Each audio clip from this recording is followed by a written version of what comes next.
পটুয়াখালীর কলাপাড়ায় বিয়ের দাবিতে প্রেমিক তারেক মৃধার বাড়িতে অনশন ও অবস্থান কর্মসূচি শুরু করেছেন এক কলেজ পড়ুয়া তরুণী। তারেক মৃধা ওর সাথে আমার সম্পর্ক ছিল, তো এই জন্য আমি এখানে আসছি।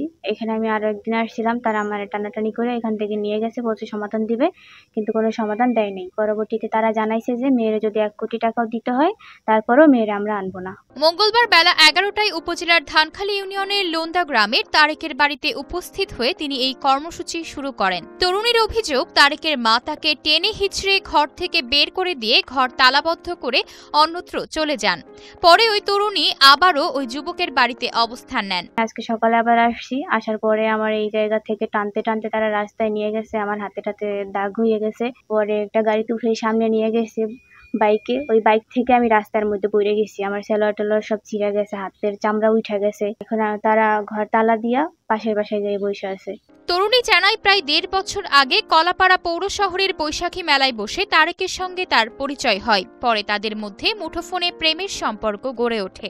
এক পর্যায়ে বিয়ের প্রলোভন দেখিয়ে ওই তরুণীকে নিয়ে তারেক কুয়াকাটা সহ বিভিন্ন এলাকায় ঘুরতে যায় এবং রাত্রি যাপন করেন। বিষয়টি জানাজানি হলে তারেক তাদের সম্পর্ক অস্বীকার করে এবং ওই তরুণীর সঙ্গে যোগাযোগ বিচ্ছিন্ন করে। ও আমার নিয়ে অনেক জায়গায় ঘুরছে, ওর সাথে রিলেশন হওয়ার পর থেকে আমার কুয়াকাটা নিয়ে গেছে, বরিশালে যাই অনেকদিন ছিল, তারপর আমাদের ওইখানে গেছে, মানে আমার যেখানে বাসা ওইখানে গেছে, প্রায় ওইখানে যাইতো। রাত্রে যাইয়ে আমার রাস্তার মধ্যে ডাকতো, ওর সাথে আরো অনেকেই যাইতো আর কি। তারা সামনে দাঁড়াই থাকতো, ও আসতো আমার সাথে দেখা করতে।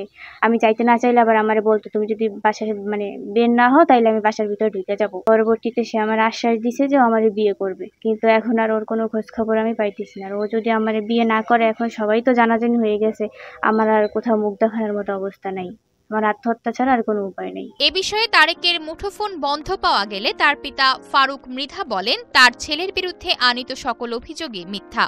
কলাপাড়া উপজেলা নির্বাহী কর্মকর্তা রবিউল ইসলাম বলেন, ঘটনাস্থলে গ্রাম পুলিশ পাঠানো হয়েছে, বিষয়টি খোঁজ খবর নিয়ে দেখা হচ্ছে।